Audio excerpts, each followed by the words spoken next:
Bien, chicos y chicas, esta es la última clase del curso, es la clase 14, se llama Sistema Económico y Forma Urbana, y explica, desarrolla una introducción al impacto de la economía em, capitalista o precapitalista, capitalista iniciática, etcétera.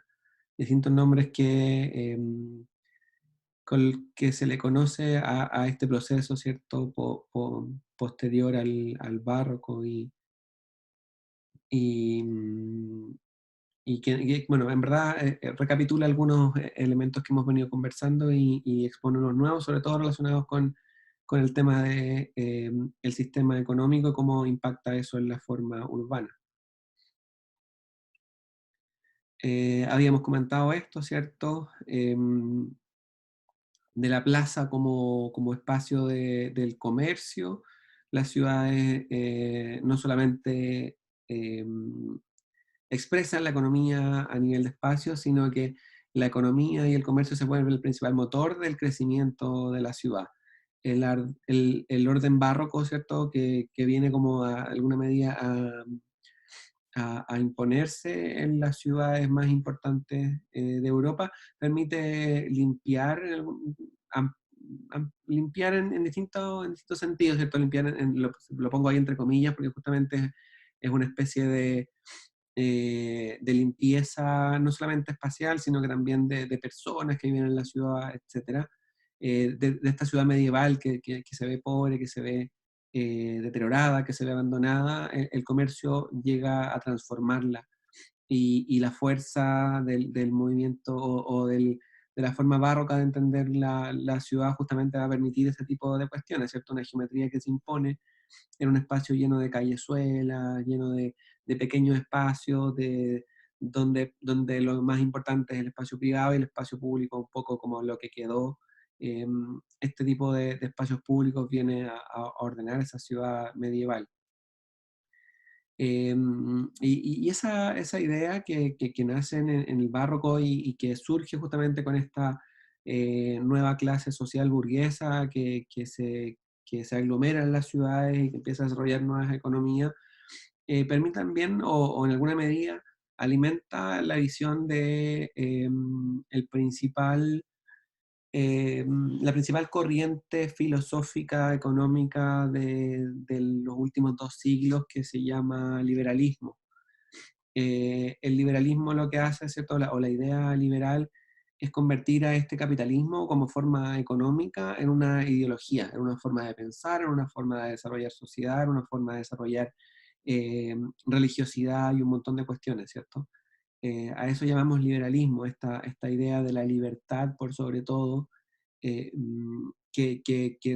le da espíritu a esta idea inicial comercial de que el libre mercado es el que permite como el desarrollo de las personas.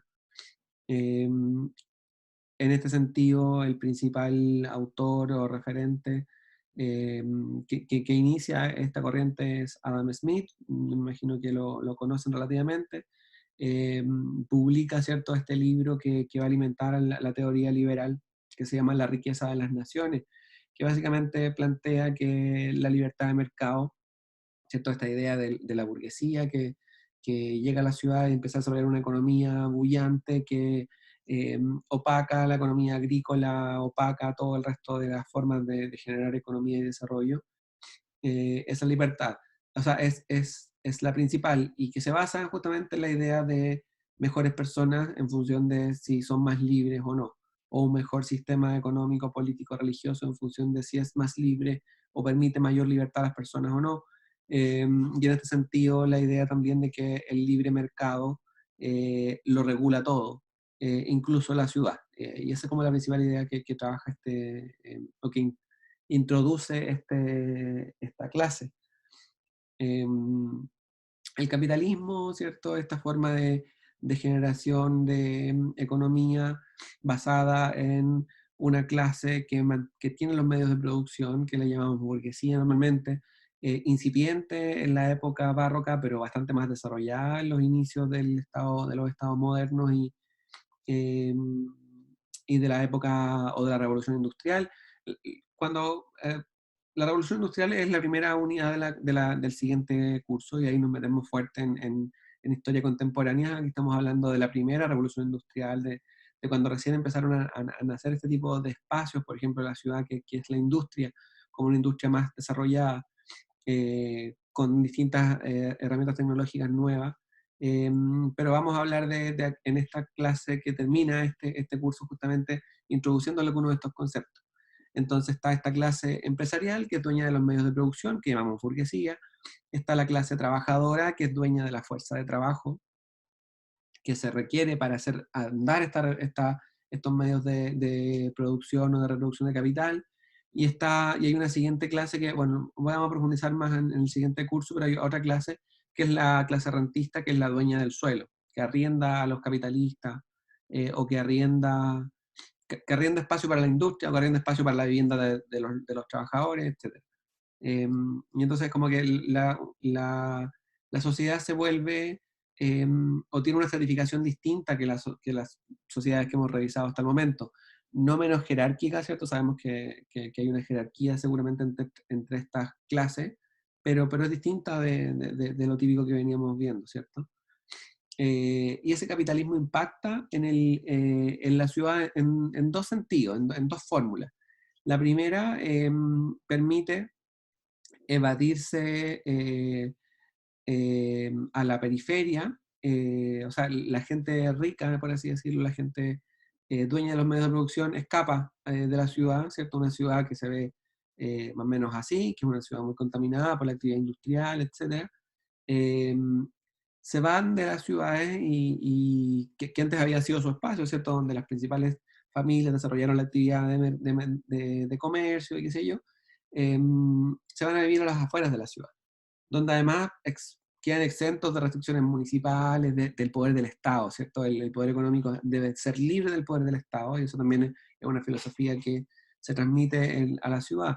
Y lo segundo que permite, la siguiente forma de impacto del capitalismo en la ciudad, es que esto permite demoler las viejas estructuras y ocuparlas con una densidad mucho mayor.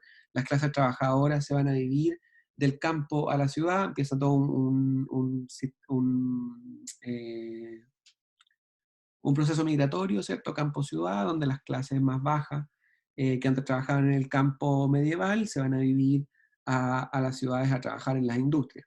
Entonces esos son los principales impactos del desarrollo del capitalismo en esta ciudad preindustrial o de los inicios de la época industrial.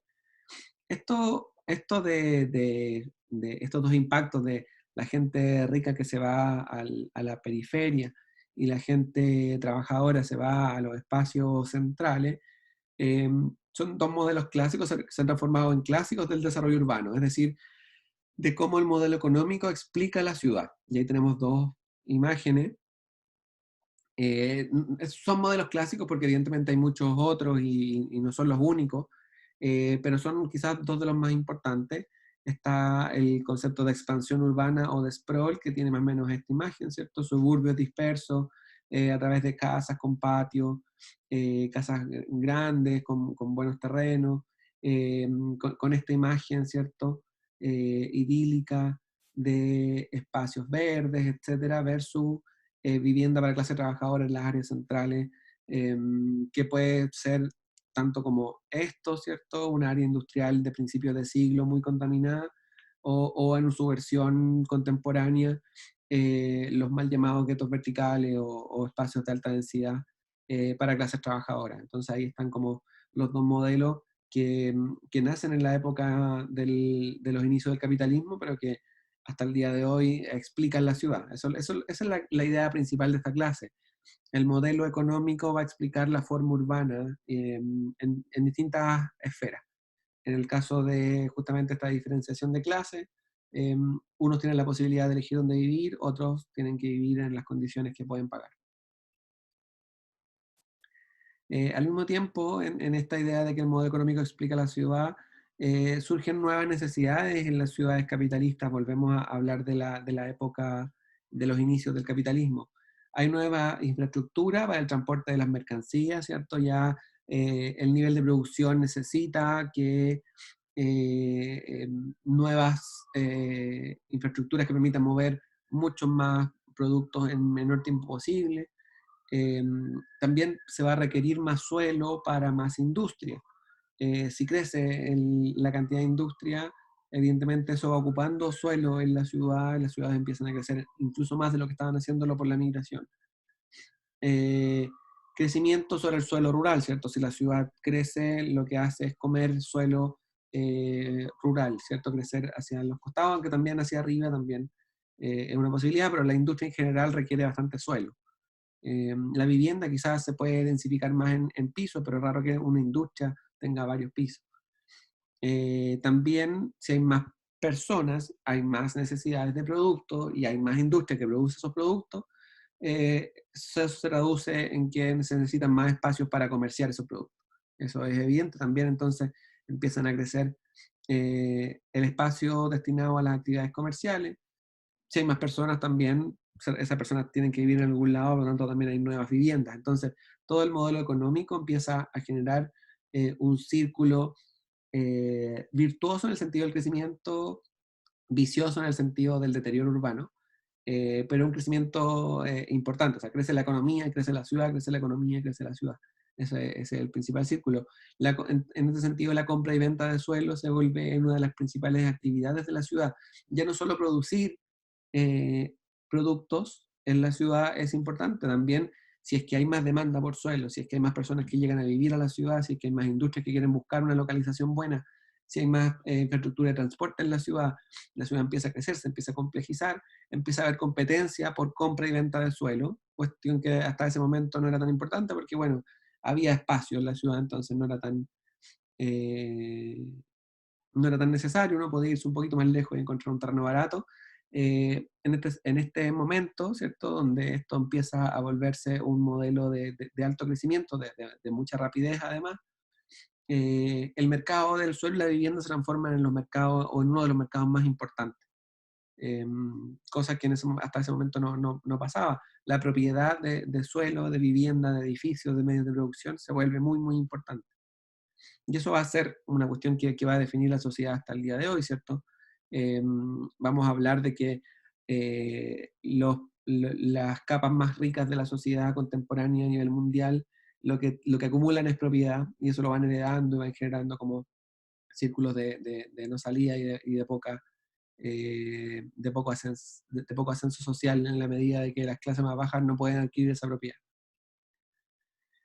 Entonces, esto también impacta evidentemente en la ciudad en términos de calidad de vida de los trabajadores, cuestión que no era importante en ese momento, evidentemente el crecimiento económico y la posibilidad de traer de gente que trabajaba en el campo en condiciones que no eran mucho mejores tampoco, pero traer trabajadores del campo a la ciudad en masas gigantescas, evidentemente el tema de si vivían bien o no, no era un tema importante, por lo menos en el principio del capitalismo, hoy día sí es cada vez más importante y por eso lo menciono, ¿cierto? La calidad de vida de los trabajadores. Eh, ¿Y por qué no es importante? Porque no es rentable y porque no hay mercado para ello, no hay un mercado de la calidad de vida en ese momento. Hoy día sí se ha desarrollado una especie de mercado de la calidad de vida, que tampoco es que sea bueno, también tiene sus cosas negativas, pero finalmente, si no es un buen negocio que las personas, que los trabajadores vivan bien, no importa. O sea, esta idea también como de que el mercado lo regula todo, bueno, la calidad de vida era una de las cosas que no podía regular, porque justamente no había un mercado de calidad de vida. Entonces no era prioridad, entonces no se desarrollaba. Es una de las cosas poco rentables del sistema. Después va a haber una concepción un poquito más justa respecto de esta concepción. Evidentemente, si uno va a emplear a una persona y le va a dar un puesto de trabajo en la ciudad, debería por lo menos tener alguna consideración respecto de la calidad de vida que se le está entregando a ese trabajador, pero esa cuestión es como muy posterior. Y también nace de las luchas sociales, urbanas, bastante posteriores al inicio del capitalismo. Estamos hablando de los socialismos utópicos o los comunismos de mitad del siglo XX o de 1920 en adelante, por lo menos.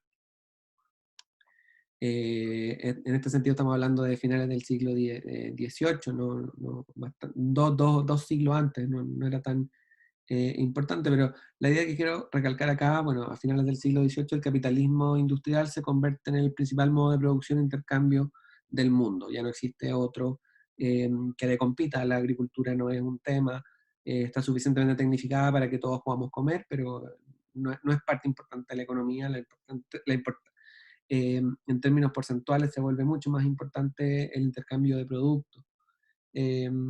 Eso genera la necesidad de un importante contingente de mano de obra y de capital industrial.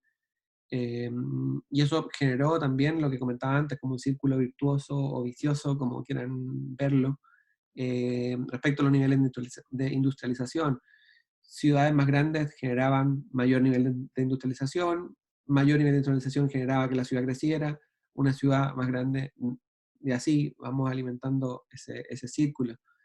Y por lo tanto las áreas centrales que más acumulaban medios de producción, trabajadores, se volvieron cada vez más importantes. Rápidamente se diferenciaron distintos tipos de ciudades. Y eso también llega hasta la actualidad, ¿cierto? Cuando hablamos de ciudades globales, estamos hablando de las ciudades que más despegaron justamente en estos inicios del modelo capitalista. Luego, a finales del siglo XIX, ya con el sistema bastante más asentado, el capitalismo se vuelve hegemónico en distintos mercados, sobre todo los mercados de alta producción como el metalúrgico y los textiles, y ya desaparecen las formas no industriales, la artesanía no es un valor. Hoy día, quizás la artesanía retoma, se revaloriza y alguna vez nos compraremos quizás algún zapato que produce un artesano local, o comeremos alguna cuestión relacionada con el territorio. Pero en ese momento era como, eso muere, la artesanía ya no existe, todo es producción en serie, todo es productos de gran desarrollo industrial. Y eso permitió también el desarrollo muy, muy rápido de ciertos países y no de otros. Sobre todo porque porque la manera eficiente de explotar los recursos lo adquieren ciertas sociedades y no otras, y sobre todo se genera una diferenciación, creo que lo vamos a ver en la siguiente diapositiva. Pero lo principal es que las grandes ciudades, sobre todo las capitales europeas, ¿cierto? Que dijimos habían sido decididas cuando se creó el Estado-Nación, hace un siglo antes de esto, se vuelve más importante porque acumulan industria. Y eso genera que disparen su nivel de crecimiento, disparen sus ingresos per cápita, y se diferencien rápidamente de las otras ciudades que casi no tienen industria. Y eso es importante hasta el día de hoy. Las ciudades que se desindustrializan no alcanzan el desarrollo. Y eso es uno de los problemas principales que tiene Latinoamérica actualmente. Nunca alcanzó un nivel de industrialización suficiente como para alcanzar el desarrollo. Distinto de lo que hizo, por ejemplo, Estados Unidos o Europa, que se industrializó y luego cuando ya eran países desarrollados se desindustrializó y mandó su industria a China. En este caso, Latinoamérica, África y gran parte de Asia nunca se industrializaron. Y eso genera diferencias importantes entre niveles per cápita, calidad de vida, etcétera, de las ciudades latinoamericanas o africanas o de cierta parte de Asia respecto de las capitales europeas o de las ciudades norteamericanas que sí se industrializaron. Y desde 1950 en adelante, ¿cierto? Ya la última parte o la segunda parte del siglo XX, ya el modelo económico no solamente explica la ciudad, sino que también la transforma radicalmente a través de los desarrollos tecnológicos. Y aquí está, porque a principios o en verdad en la segunda revolución industrial, que ya es como de nivel de tecnificación superior, el tren, por ejemplo, fue uno de los elementos tecnológicos que cambió la forma de las ciudades. Los trenes que atravesaban las ciudades o que pasaban cerca las modificaban y cambiaban su forma radicalmente. Y desde 1950 en adelante, otro ejemplo de esa tecnología que modifica la ciudad es el automóvil que se transforma en un producto que se desarrolla en serie, eh, modifica cómo son las ciudades caminables ya no son necesarias porque existe este producto que desarrolla la industria en serie que se llama automóvil y eso permite moverse más rápidamente de forma individual sin depender de nadie más a grandes distancias y eso expande aún más la posibilidad de crecer de la ciudad. En alguna medida, gracias al auto, las ciudades son como son ahora, tan extensas y tan grandes, porque si no tuviésemos ese medio tecnológico, hubiese sido imposible eh, moverse esas distancias, por lo tanto las ciudades serían bastante más concentradas. Se generaliza la producción de bienes y servicios en serie, el uso de franquicia, los tratados comerciales internacionales, un montón de temas económicos que impactan en la ciudad. Y el rendimiento económico se volvió dependiente de las corporaciones transnacionales y sus productos, y aquí estamos hablando de un proceso que comienza en esta época y que se vuelve mucho más claro desde los años 90 en adelante, que es el proceso de globalización. Lo vamos a comentar en todo caso en el siguiente curso, cuando hablemos de ese tema. Entonces la conclusión es que la ciudad no es solo un lugar de acumulación de capital, sino que también es un mercado, ¿cierto? Lo que conversábamos antes de que la venta de suelo y de vivienda o de otros usos se vuelve en un mercado en sí mismo, se vuelve cada vez más importante, y también receptor de inversión de nuevas infraestructuras gracias a las nuevas tecnologías. Entonces la ciudad es el espacio del capitalismo propiamente tal, o del capitalismo en su máxima expresión, un capitalismo que se traslada transnacionalmente, ¿cierto? El Estado-Nación pierde un poquito el sentido cuando hablamos de empresas transnacionales, ¿cierto? El capital se mueve libremente por el mundo y se acumula en ciudades, no se acumula en países principalmente. A eso llamamos el concepto de ciudad global, lo vamos a introducir, o sea, lo vamos a desarrollar un poquito más adelante en el siguiente curso, pero esa es la principal idea. El modelo económico explica la ciudad en distintas esferas y distintas escalas. Eh, y por eso es tan importante estudiarlo. La necesidad de estudiar la economía urbana permite justamente comprender un fenómeno urbano que se origina gracias a la explosión del modelo económico o del crecimiento económico gracias al desarrollo del capitalismo. Em, entonces, nace justamente también desde el siglo XX en adelante una ciencia propiamente tal o una subciencia, una parte de una ciencia, que es justamente la economía urbana, que estudia la ciudad a través de la economía. Vamos a hablar mucho de esto en siguientes cursos porque, de nuevo, como la ciudad, desde el siglo XX en adelante la ciudad se explica por el modelo económico. Y si queremos cambiar la ciudad, quizás hay que cambiar el modelo económico. Antes de eso, ¿por qué? Porque hay dos sistemas productivos que son distintos. Está el agrícola, que requiere dispersión, que genera productos homogéneos, que se especializa, ¿cierto? Que es un mercado menor, ya no tiene tanto, o sea, como comprar comida no es el principal, no mueve ninguna economía realmente. Y otro sector económico, que es el industrial, que diversifica productos, que tiene una economía de escala, ¿cierto? Distintas empresas, un tremendo mercado, que se desarrolla a través del concepto de concentración. Y ahí la ciudad es importante. Cuando hablamos del sistema agrícola, que era el que gobernó eh, el desarrollo de la humanidad hasta el siglo XX, estamos hablando de milenios donde la agricultura era lo más importante y permitía el desarrollo. Hace apenas 100 años o 300 años, si es que colocamos desde el barroco en adelante, o desde el Renacimiento en adelante, hace apenas 300 años, es que los mercados y la producción en serie, la industria es la que domina eh, la economía. Y quizás eso también se está acabando porque vamos a introducir otro tipo de economía que no tienen que ver con la industria. La industria en muchos países y en muchas ciudades se va de la ciudad, se va sobre todo a China, a India, donde están los grandes complejos industriales, y nos quedamos con una ciudad de servicio. Entonces, fue como un lapso muy corto. Algunas ciudades o países ni siquiera alcanzaron a industrializarse. Y eso sí está generando diferenciaciones entre las ciudades que son desarrolladas y las que no, o los países que son desarrollados y los que no. Por eso es importante estudiar la economía en la ciudad. Y también porque nace justamente esta correlación. Una correlación quiere decir que dos fenómenos tienen una relación muy directa.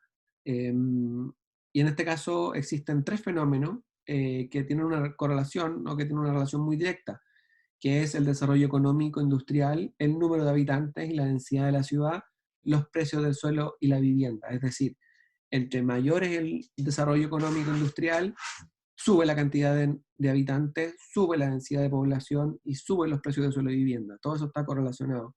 Si se analiza como a nivel de gráfico, esas líneas pueden estar muy cercanas, ¿cierto?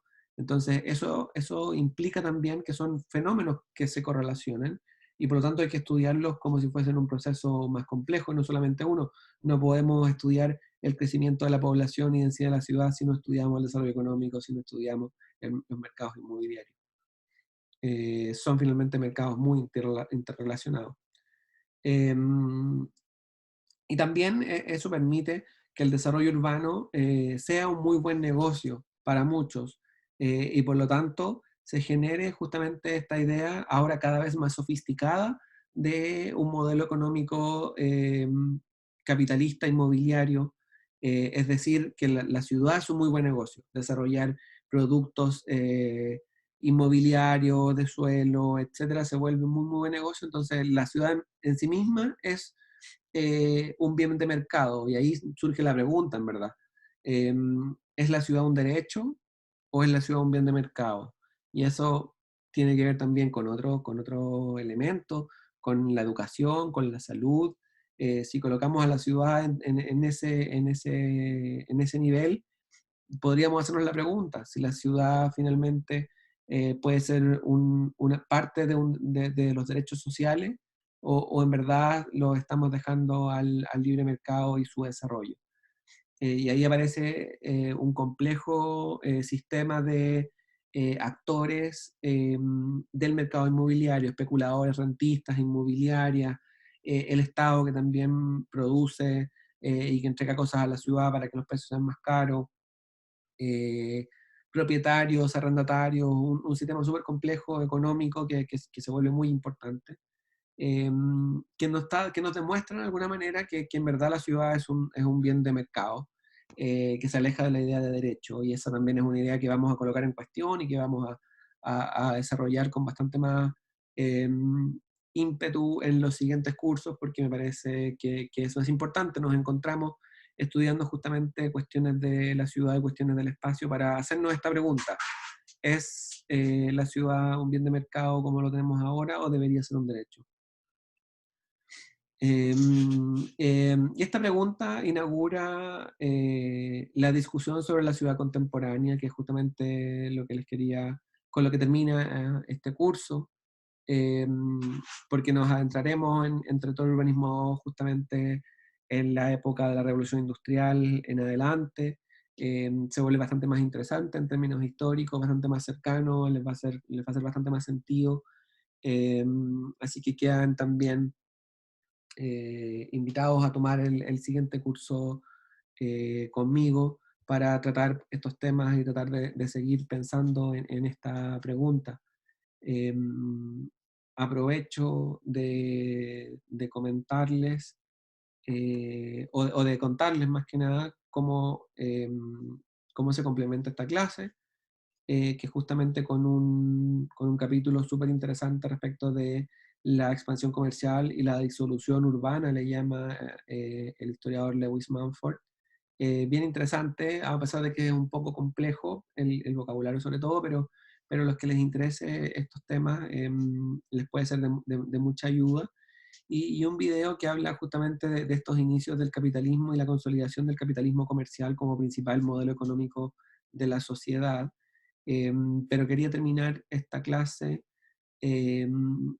pidiéndoles, bueno, no pidiéndoles porque en verdad lo estoy obligando en alguna medida, porque esta actividad, que es la encuesta final del curso, eh, es obligatoria para cerrar la nota final, así que no pueden no hacerla, pero lo introduzco ahora porque me parece un tema importante en esta clase final. Como dice ahí, es obligatoria para el promedio final. No si está contestada tiene un nota 7 y si no, no tiene un 1. Y trata más que nada de justamente cuál es la apreciación que tienen respecto de este semestre que desarrollamos de manera remota, a distancia. Hay algunas preguntas que ustedes tienen que contestar desde en desacuerdo hasta de acuerdo, distintos elementos, y les voy a pedir que la rellenen a conciencia, justamente con la idea de ir mejorando el curso, los temas y todo lo que venimos conversando para el siguiente curso y para otras experiencias que podamos tener en el futuro de este tipo de contenidos a través de este tipo de plataformas. Para cerrar, de nuevo, la pregunta que quizás estuvo algo escondida en todas las clases que tuvimos, pero estuvo en todas y quizás si tienen el tiempo más adelante de revisar todo el material que pudimos, que estuvimos realizando este semestre, eh, fíjense que en verdad esta pregunta atraviesa la historia de los asentamientos humanos y las ciudades como las conocemos hoy, que es justamente la idea de eh, la ciudad como un producto de un modelo, una estructura social y económica determinada, o la ciudad como un elemento, como una oportunidad de desarrollo para todos y todas. Y eso me parece que es la gran pregunta de estos cursos de territorio y urbanismo y que vamos a seguir trabajando en lo que sigue de cursos, de carrera. Y con eso cerramos este curso. Muchas gracias. Y bueno, también antes de cerrar la grabación, cualquier duda respecto a este material, respecto de cualquier consideración o pregunta que tengan sobre los temas que tratamos en estos cursos, siéntanse libres de enviarme un correo electrónico preguntando eh, o lo que estimen conveniente eh, para seguir conversando de estos temas, sobre todo a los que les interesa más, porque son temas importantes, son temas interesantes, por lo menos para mí, espero que para por lo menos algunos y algunas de ustedes también lo sean. Así que con eso nos despedimos y nos vemos más adelante en la escuela.